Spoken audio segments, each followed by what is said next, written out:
السلام عليكم ورحمة الله وبركاته. أولا أسأل الله العظيم رب العرش الكريم أن يرزقك يلي بتفرج على الفيديو، ويجعلك تزور بيت الله الحرام وتعمل عمرة، ويرزقك من حيث لا تحتسب. اللهم آمين آمين آمين آمين. اللهم صل على محمد وعلى آل سيدنا محمد كما صليت على إبراهيم وعلى آل سيدنا إبراهيم في العالمين إنك حميد مجيد. أسألك بالله إنك تدعي لي. النهارده بإذن الله هنكلمكم عن إفطار الصائم. مش شرط يكون في رمضان، يعني الكلام ده بيكون في أيام غير رمضان عادي، يعني أنت في أي وقت إن شاء الله في صلاة المغرب بيحصل الكلام ده كله. فأنا النهارده هوريك الوجبة اللي هما بيوزعوها بتتكون من إيه إن شاء الله، ميعادها إمتى، والمكان فين بالظبط.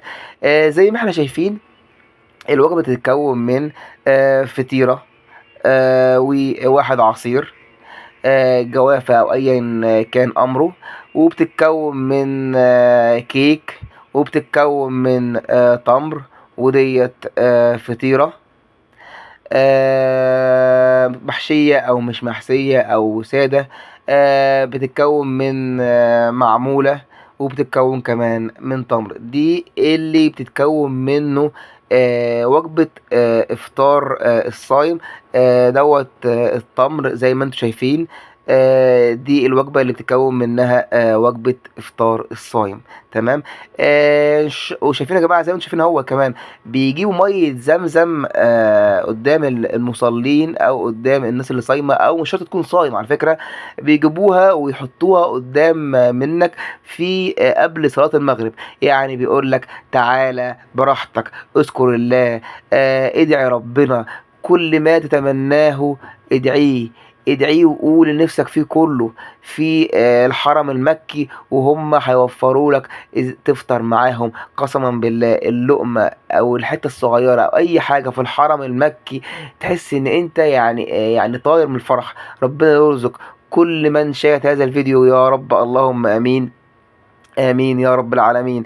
يعني أنا باشكر كل الناس اللي بتساعد الناس وبتقدم لهم خير أو وجبات. فأنت احرص على إن أنت تقدم خير لكل الناس.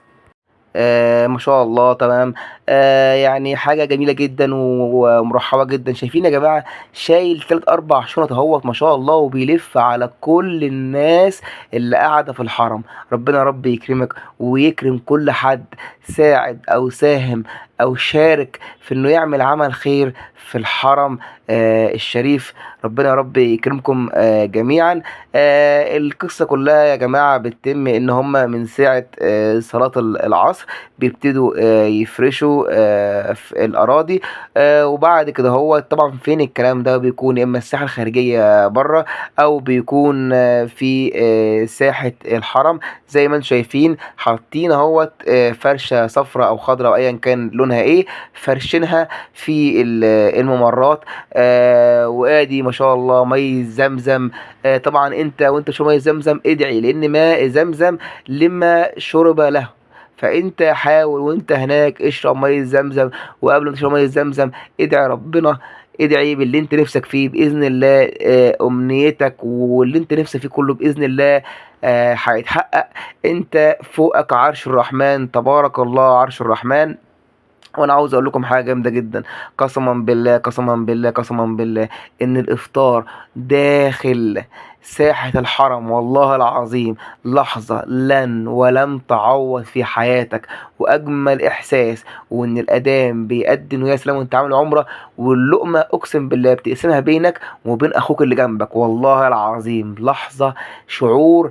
يعني انت يا رب اكرم كل انسان شاهد الفيديو او دعا لي دعاء. يا رب اكرمه يا رب العالمين ان هو يعني يكون في المكان ده ويعني ياخد الثواب. ربنا يكرمكم جميعا ان شاء الله، ويرزقكم يعني يرزقكم بالخير، ويرزقكم من حيث لا تحتسبوا. يا جماعة انتوا قاعدين في مكان ما شاء الله عليه. يعني انت يعني انت ادعي ربنا قول مثلا تاج الذكر: لا إله إلا أنت سبحانك إني كنت من الظالمين. أدعية كتير بتقال. الدعاء بيكون يعني إن شاء الله يكون دعاك مستجاب. ده اللي بيتم يا جماعة. أنا حبيت بس أنقل لكم الفكرة وإيه اللي بيحصل في الحرم المكي. الكلام ده كله مش شرط أنت تكون صايم، لأ، هما تقريبا قبل صلاة المغرب بيبتدوا يحطوا الوجبات. ويا سلام بقى شوية شاي كده وشوية قهوة بيعدلوا الدماغ. ومش شرط انت برضك تكون صايم. ده اللي بيكون هو قدامك، هو واحد هو بيفرق الشاي والقهوة العربي بتاعتهم، بتكون يعني حاجة جامدة جدا. ويا سلام بقى لو كنت مع التمر. انت كل حاجتك متوفرة، انت بس ادعي ربنا، انت بس اذكر ربنا، ربنا عرشه فوقيك.